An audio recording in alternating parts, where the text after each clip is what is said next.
and what do we actually want them for? And one of the issues the Germans are looking at Britain, because we've led the way with the idea of an armoured force, perhaps an armoured force breaking through a front line and rapidly expanding at that gap by putting forward faster vehicles like armoured cars. How do we find the enemy in the first place? So scout vehicles. And what we're looking at is the arms that the Germans came up to earlier in the war, in the late 1930s. They did a couple of trucks.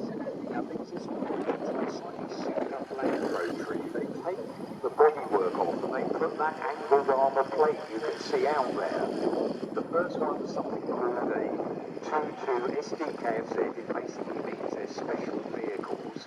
The Germans give a number to everything that goes into service. The first one is SDKFZ 5, which is the 222 version, which is just a simpler version without this radio network, slightly different engine they had in the Weald, and that again has got a 2-centimetre cannon on the top with that little turret arrangement. Vehicles that have been restored by the Weald Foundation. Now that used to be called the SDKFZ Foundation. Down in Sussex, sorry, down in Kent.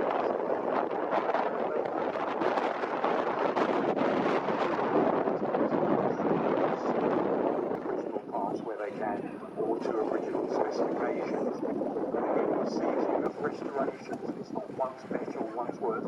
Some of it's down to budgets, some of it's down to availability of parts. We can all spend our entire life waiting for something to run or something, but meanwhile, why don't we create a replica or do something to keep that vehicle operational, make it so it can be shown off to people like us today.